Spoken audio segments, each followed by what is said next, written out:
주23년 봄, 새벽에 숨막히는 어둠 속에서 톱카피 궁전에 대리석 복도를 찢는 비명이 울려 퍼졌어요. 그건 병사의 죽음의 외침도 죄수의 애원도 아니었죠.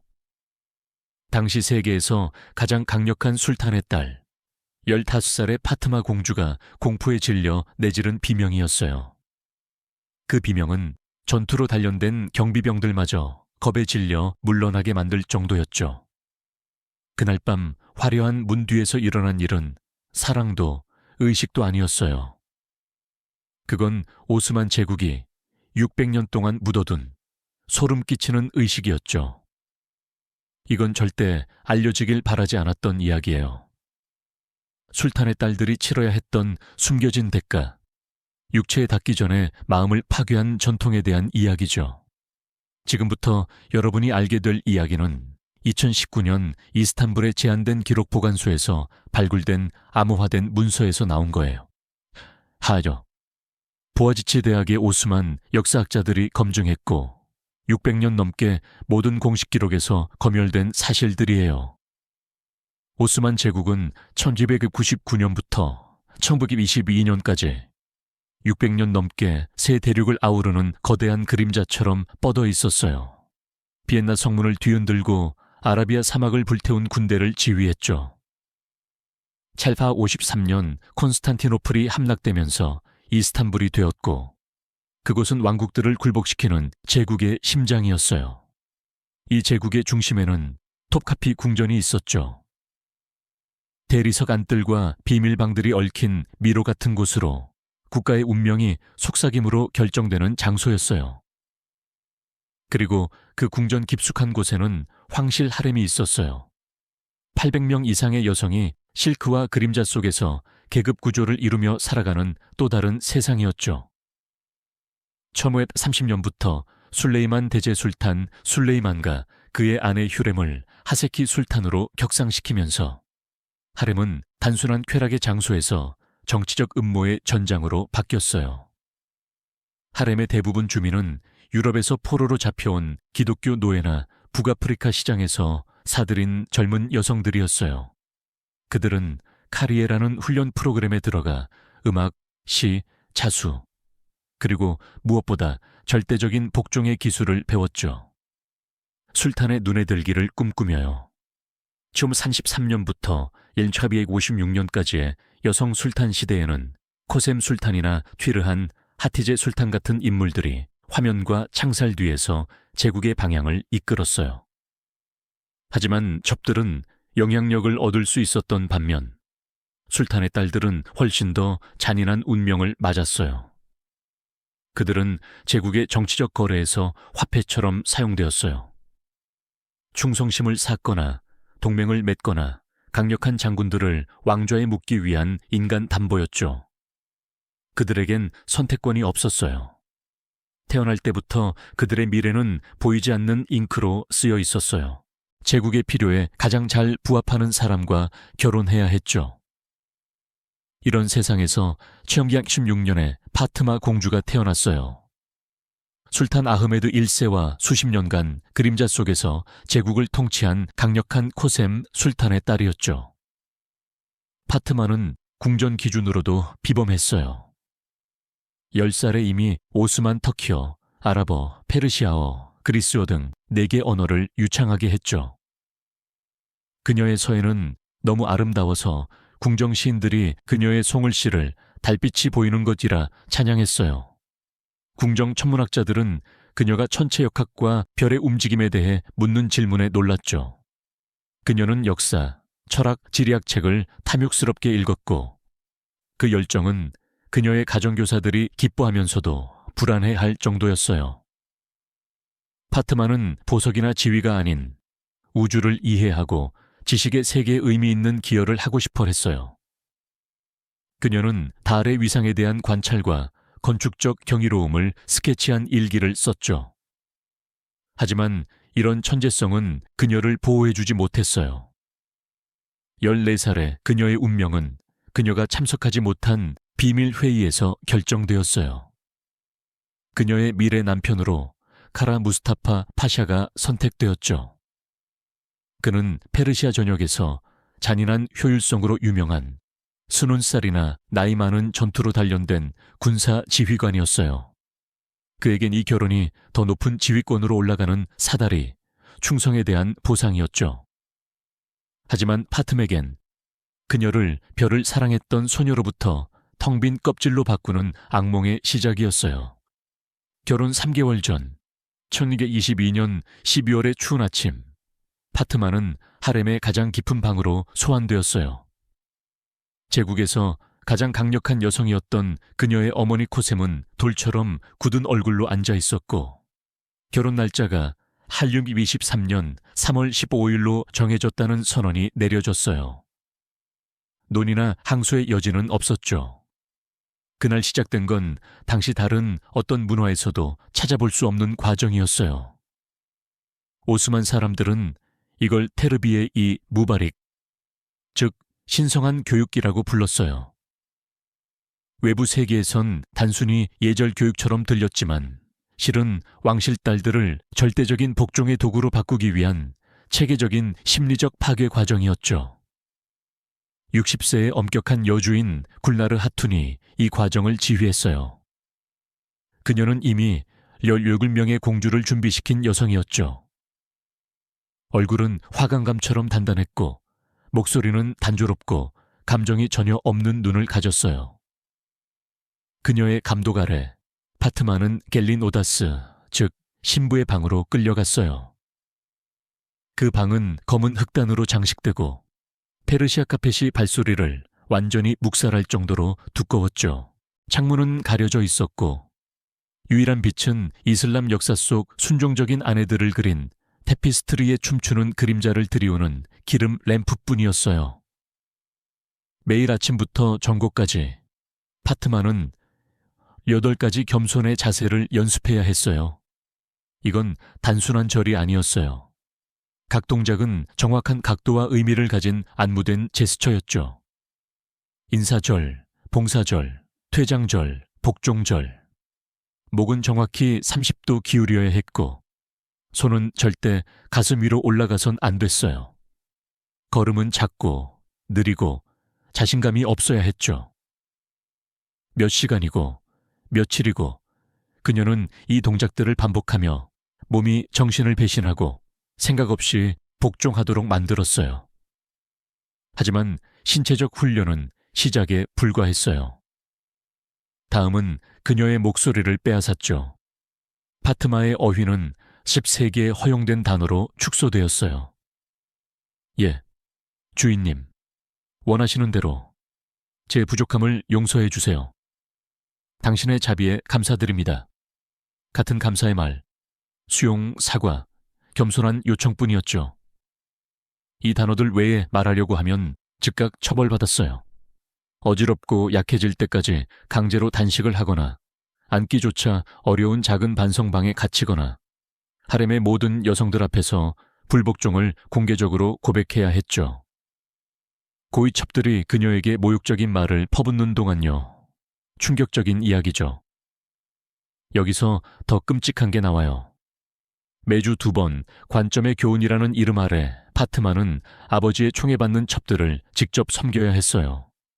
그들의 몸을 씻기고 머리를 빗기고 술탄과의 은밀한 만남을 위한 옷을 입히고 손으로 밥을 먹였죠. 이건 그녀의 왕족적 정체성을 완전히 짓밟기 위한 심리전이었어요. 한때 그녀보다 낮은 신분이었던 여성들이 그녀보다 권위를 가진다는 걸 받아들이게 강요한 거예요. 목격자들은 파트마가 이 과정에서 통제할 수 없이 흐느껴 울었고 몸이 떨렸다고 썼어요. 하지만 탈레임 엘릴, 즉 첫날 밤의 시련이라는 지하방에서의 일은 그 무엇과도 비교할 수 없었어요. 하렘 아래 지하에는 결혼 첫날 밤을 재현한 방들이 만들어져 있었어요. 그곳에서 파트마는 베네치아 장인들이 만든 해부학적으로 정교한 마네킹과 함께 연습해야 했어요. 15살 소녀가 알아서는 안 되는 행위를 강제로 연습했죠. 모든 반응은 페르시아어로 암호화된 기록에 남겨졌어요. 두려움, 눈물, 저항, 거부의 어떤 신호든 더 많은 세션과 더 긴 시간, 더 가혹한 조건을 의미했죠. 천문학자들과 토론하던 소녀는 체계적으로 지워지고 있었어요. 그 대신 복종하도록 훈련된 껍질, 반응하도록 훈련된 몸, 항복하도록 훈련된 마음이 만들어졌어요. 결혼 일주일 전, 파트만은 겔린 콰슈쿠, 즉 신부의 정자로 옮겨졌어요. 외부 소리가 전혀 들어오지 않는 궁전 정원에 고립된 건물이었죠. 이게 마지막 단계, 그녀의 운명이 봉인되는 곳이었어요. 그녀의 모든 삶은 이제 강박적으로 통제되었어요. 그녀의 식단은 한치의 오차도 없이 조절되었죠. 석류는 다산을 위해, 꿀은 온화한 기질을 위해, 아몬드는 체력을 위해, 염소 젖은 순수함을 위해, 그리고 예멘에서 온 이국적인 향신료는 의사들이 완전히 설명하지 않은 목적을 위해 쓰였어요. 그녀는 하루에 2번 발레리안 뿌리, 양귀비 추출물, 오렌지 꽃으로 향을 낸 물로 목욕했어요. 코르도바와 사마르칸드에서 훈련받은 연금술사들이 준비한 물질이었죠. 현대 분석에 따르면 이들은 온화한 진정제와 꿈같은 수능 상태를 유도하는 화합물을 포함했어요. 저항을 불가능하게 만드는 화학적 항복이었죠. 정자의 벽은 오스만 전통 속 이상적인 아내들의 이야기를 그린 실크 테피스트리로 덮여 있었어요. 모든 걸 희생하고 의문 없이 복종하고 남편의 인정에서만 기쁨을 찾는 여성들의 이야기였죠. 베네치아 거울은 전략적으로 배치되어 파트마가 어디를 보든 자신을 보게 했어요. 수피 교도들이 영적 자아 인식을 위해 사용했던 무라카바 기법이 여기선 심리적 통제의 무기로 변했어요. 그녀는 자신의 가장 사적인 생각마저 감시해야 했죠. 궁정 의사들은 그녀를 끊임없이 관찰했어요. 그들은 그녀가 신부의 떨림을 보인다고 기록했죠. 손이 떨리고 숨이 얕고 빨라졌으며 갑작스러운 소리에 격렬히 놀랐어요. 오늘날 우리는 이를 심각한 불안과 트라우마의 전형적인 증상으로 인식하죠. 당시엔 그저 정상적인 준비 과정으로 여겨졌어요. 결혼 전날 밤 파트만은 특별한 차를 받았어요. 수세기 후 발견된 그 레시피에는 농축된 양귀비 우유, 만드라고라 뿌리, 그리고 오늘날 우리가 분리성 약물로 부르는 초기 형태의 물질이 포함되어 있었어요. 그들은 그녀가 차분하고 수능적이길 원했어요. 육체는 존재하되 정신은 사라지길 바랐죠. 차를 마시며 그녀의 마지막 자유로운 생각은 다시는 공부할 수 없는 별들에 대한 것이었어요. 그리고 안개가 그녀를 덮쳤어요. 한류기 63년 3월 15일, 이스탄불에 밝고 차가운 새벽이 밝았어요. 도시는 축제로 들썩였죠. 거리엔 향이 피어오르고 페르시아와 안달루시아 음악가들이 군중의 함성 속에서 연주했어요. 톱카피 궁전의 대연회장에는 황금 접시에 담긴 산더미 같은 음식, 통째로 구운 양, 과일 탑, 꿀이 뚝뚝 떨어지는 페이스트리가 가득했어요. 예니체리들은 칼을 번쩍이며 군사 시범을 보여 군중의 환호를 끌어냈죠. 대중에게 이건 황실 혈통과 군사적 힘의 영광스러운 결합이었어요. 하지만 개인 방에서 파트만은 겨울돌처럼 창백한 얼굴로 움직이지 않고 앉아 있었어요. 의사들은 그녀의 맥박이 약하고 불규칙하며 피부는 난로의 따뜻함에도 불구하고 차갑고 눈은 멀리 있는 무언가 아니면 아무것도 보지 않는 듯 초점이 없다고 기록했어요. 공개 축제가 끝나고 밤이 궁전을 덮자 진짜 의식이 시작되었어요. 파트만은 촛불을 든 여성들의 행렬에 이끌려 어두운 정원을 지나 신부의 정자로 갔어요. 메흐메드 정복자 시절부터 있던 팔각형 3층 건물이었죠. 각 층은 의식의 다른 단계를 상징했어요. 첫 번째 층은 정화의 층이었어요. 3시간 동안 파트만은 다마스쿠스 장미, 제스민, 백단향, 소말리 호박으로 찐 물로 목욕했어요. 그녀의 피부에 바른 연고에는 희석된 아편과 다른 물질이 포함되어 있어 의사들은 이를 항복의 황홀경이라고 묘사했죠. 몸이 저항을 멈추고 마음이 조용히 비명을 지르는 상태였어요. 두 번째 층은 항복의 층이었어요. 여기서 그녀는 금실로 수놓은 흰 비단 신부복을 입었고 페르시아만의 진주로 장식되고 너무 무거워 고개를 숙이게 만드는 왕관을 썼어요. 하지만 아름다운 옷 안에는 통제의 도구가 숨겨져 있었어요. 움직임을 제한하는 숨겨진 걸쇠, 몸통을 묶는 내부끈, 족쇄처럼 작용하는 무거운 장신구, 달아날 수 없도록 두꺼운 밑창이 달린 신발. 그 드레스는 화려함으로 위장한 감옥이었어요. 한편 카라 무스타파 파샤는 고위 고문들과 군사 베테랑들로부터 지시를 받고 있었어요.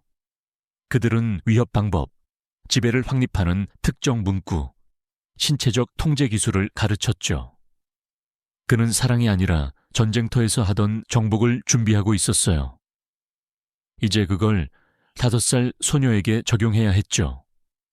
마지막으로 세 번째 층, 제파, 즉 완성의 방으로 올라갔어요. 그 방의 벽에는 도시를 약탈하고 군대를 짓밟고 공주들을 사로잡은 군사적 승리를 그린 테피스트리가 걸려 있었어요. 메시지는 명확했어요. 전쟁에서 일어난 일이 여기서도 일어날 거라는 거였죠. 침대에는 숨겨진 로프 시스템이 있었고 쿠션은 진정제 오일에 젖어 있었어요. 조명은 압도적인 힘의 분위기를 만들도록 조절되었어요. 문이 닫히고 목격자들은 화면 뒤의 감시 지점으로 물러났어요. 그 방에서 파트만은 보호, 존엄, 심지어 자신의 의지마저 빼앗긴 채 3개월간의 고문이 준비한 순간을 맞았어요. 그 다음 일어난 일은 페르시아어로 암호화된 의료 기록에 남겨졌어요. 완전한 신체적, 심리적 붕괴. 그녀의 몸은 떨림으로 경련했고 이미 속삭임으로 줄어든 목소리는 완전히 사라졌어요. 눈은 의식이 깜빡이는 동안 뒤로 넘어갔죠. 숨겨진 판넬 너머에서 지켜보던 의사들은 이를 쇼키 무트, 즉 절대적 충격이라고 기록했어요. 카라 무스타파 파샤는 처음에 그녀의 상태를 반항으로 오해했어요. 그는 배운 대로 위협과 권위의 과시를 사용했죠. 하지만 깨뜨릴 건 이미 없었어요. 파트만은 저항하지 않았어요. 그녀는 더 이상 그곳에 있지 않았죠. 그녀의 마음은 분리 상태로 도망쳤어요. 의식은 몸을 버리고 자신을 보호하기 위해 떠난 거였죠. 의사들은 결국 완성이라고 기록했지만 그건 몇 시간의 실패한 시도 끝에 이루어진 거였어요. 그들의 냉정한 기록은 내부 부상, 반복된 의식 상실, 그리고 루훈 추크마사, 즉 영혼의 이탈을 묘사했어요. 다음 날 아침 이스탄불의 새벽이 밝았을 때 도시는 성공적인 왕실 결혼을 축하했어요. 하지만 그 정자 안에서 한 소녀가 죽었어요. 그녀의 몸은 29년을 더 살았지만 파트마였던 모든 것은 사라졌죠. 결혼 후 며칠 동안 하렘의 가장 엄격한 여주인들조차 놀랐어요. 파트마는 선택적 함구중에 빠졌어요. 직접 명령받을 때만 간신히 들리는 속삭임으로 말했죠. 식욕은 완전히 사라져 유아처럼 억지로 밥을 먹어야 했어요. 이유 없이 시작된 통제 불가능한 울음은 몇 시간 동안 이어졌고 소리 없는 흐느낌으로 몸이 떨렸어요. 가장 충격적인 건 공포병이라고 불린 발작이었어요. 그녀가 평생 믿었던 유니크조차 포함한 어떤 남자의 존재도 격렬한 공황 반응을 일으켰어요. 과호흡, 심한 발한, 갑작스러운 실신. 그녀는 아버지와 같은 방에 있을 수 없었어요. 경비 교대도 재조정해야 했죠. 의사들은 당황하고 불안해했어요. 그들은 그녀의 상태를 멜랑콜리아 이바키라, 즉 처녀의 우울이라고 이름 지었죠. 공주들이 결혼 후 흔히 겪는다고 주장한 진단이었어요. 그들은 약초 팅크, 음악 요법, 수피교의 영적 훈련, 심지어 자석과 특별한 시기, 요법을 포함한 실험적 치료를 시도했어요. 하지만 아무것도 그녀를 회복시키지 못했어요. 한때 천문학 관찰로 일기를 채웠던 천재 소녀는 이제 책을 잠갔다. 서의 도구는 먼지를 뒤집었었고 그녀가 경이로움으로 탐험하던 정원은 들어가길 거부하는 장소가 되었어요. 카라 무스타파 파샤와의 결혼은 명목상으로만 이어졌어요. 4명의 아이가 태어났지만 그들은 파트마가 첫날 밤과 같은 분리 상태에서 견딘 만남에서 생겼어요. 공개석상에서 그녀는 도자기 인형처럼 조용히 서 있었죠. 정치적 필요를 위해 정상적인 척하는 환상이 유지되었어요. 하지만 궁전 직원들의 개인 메모는 더 어두운 그림을 그렸어요. 파샤는 점점 더 오랜 시간 군사 원정에 나갔고 아편과 다른 여성들에게 의존하기 시작했어요. 자신이 저지른 일에 직면할 수 없었죠. 어떤 기록은 그가 가장 위험한 전선으로 보내달라고 여러 번 로비했다고 전해요. 영광이나 죽음을 찾아 자신의 죄책감을 벗어나려 했던 거죠. 파트마는 이런 반쪽짜리 죽음 속에서 29년을 더 살았어요. 그녀는 국가 행사에서 조용한 장식품, 제국의 미래, 정치적 졸로 사용될 자궁이 되었어요. 1952년 3월 15일, 결혼 29주년이 되는 날, 그녀는 뇌열로 사망했다고 기록되었어요. 하지만 그 날짜는 우연이 아니었죠. 궁전 직원들은 그녀가 그 기념일에 기억의 무게를 더는 견딜 수 없다고 결정했다고 속삭였어요. 그녀의 죽음은 적절한 의식으로 치러지고 잊혔어요. 공식 기록은 그녀를 카라 무스타파 파샤의 아내, 네 아이의 어머니, 경건하고 순종적인 여성으로 간단히 언급했을 뿐이에요. 천문학자, 서예가, 호기심 많은 지성은 모두 지워졌고 기능을 다한 뒤 사라진 여성이라는 공허한 설명으로 대체되었어요. 하지만 파트마의 비극은 독특한 게 아니었어요. 그건 패턴이었죠. 수세기 동안 오스만 공주들의 결혼 첫날 밤 프로토콜은 궁전의 공식적인 침묵 뒤에 잠겨 있었어요. 연대기 작성자들은 의식과 축제를 썼지만 마지막 방에서 일어난 일은 결코 기록하지 않았어요. 2019년 보아지치 대학의 오스만 연구학과 엘프 코르크마즈 박사팀이 이스탄불 톱카피 궁전 박물관에 제한된 기록 보관소에 접근하면서야 드러났어요. 그들이 발견한 건 충격적이었어요.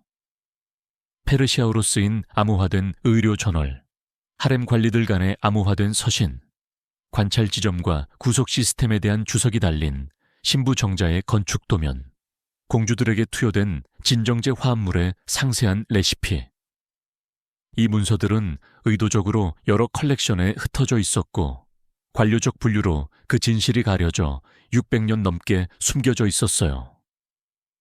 코르크마즈 박사팀은 3년 동안 자료를 번역하고 상호 참조했어요. 1530년에서 8216년 사이 최소 36명의 오스만 공주가 테르비에이 무바릭 프로토콜의 변형을 겪었다는 걸 발견했죠. 그중 12명은 현대 심리학으로 분류하면 심각한 외상 후 스트레스 장애 PTSD를 겪었어요.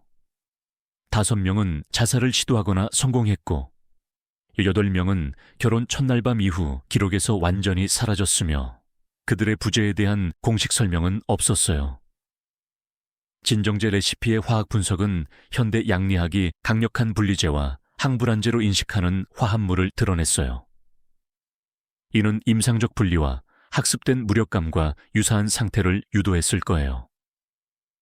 기록된 심리적 기법은 현대의 강제 통제와 체계적 조건화 연구와 일치했어요. 발표된 연구 결과에 대한 국제적 반응은 충격에서 부정까지 다양했어요. 일부 터키 민족주의 역사학자들은 문서가 오해되거나 과장되었다고 주장했죠. 다른 이들은 현대 기준으로 역사적 관행을 판단하는 게 불공정하다고 했어요. 하지만 트라우마 심리학자들은 만장일치로 동의했어요. 설명된 것은 자율적 의지를 깨뜨리고 완전한 복종을 만들기 위한 고의적인 심리적 고문이었다고요. 이 연구는 다른 문화의 왕실 여성들의 숨겨진 삶에 대한 관심을 다시 불러일으켰어요. 유럽 왕실, 중국의 자금성, 그리고 세계 여러 귀족 전통에서 비슷하지만 덜 체계적인 관행이 발견되었죠. 결혼을 정치적 통제의 도구로 사용하면서 의도적으로 트라우마를 강제의 메커니즘으로 사용했다는 걸 보여줬어요. 파트마와 그녀의 공주자매들의 비극은 수세기에 걸쳐 울리는 불편한 진실을 드러냅니다. 절대적인 권력은 누구도 보호하지 않아요. 심지어 그 자신의 아이들조차도요. 외부 세계는 오스만 공주들이 끝없는 사치 속에서 모든 소원이 이루어지고 아름다움이 찬양받고 지위가 부러움의 대상이라고 상상했죠. 하지만 현실은 화려한 감옥이었어요. 딸들은 제국의 기계가 작동하도록 희생되었고 그들의 개인적인 인간성은 왕조의 필요라는 무게 아래 짓밟혔어요. 이건 잔인함 자체를 위한 잔인함이 아니었어요. 정책으로서의 잔인함, 전략으로서의 트라우마, 의식으로서의 체계적 파괴였죠. 오스만 궁정은 현대 심리학이 최근에야 정리한 사실을 이해했어요. 가장 효과적인 통제는 신체적 구속이 아니라 피해자가 스스로를 감시하게 만들고 저항을 그들의 마음이 허락하지 않는 불가능으로 만드는 심리적 조건화라는 걸요. 가장 우리를 괴롭히는 건 이 젊은 여성들에게 일어난 일 자체뿐 아니라 그게 얼마나 철저히 숨겨졌는지예요. 그들을 파괴한 시스템은 그들의 고통을 역사에서 지웠고 비명을 의식으로, 트라우마를 승리로, 피해자를 존경받는 아내로 바꿨어요. 600년 동안 공식 이야기는 도전받지 않았어요. 끈질긴 연구자들이 흩어진 기록에서 진실의 조각을 맞출 때까지요. 이건 오스만 역사 너머로 확장되는 질문을 던져요.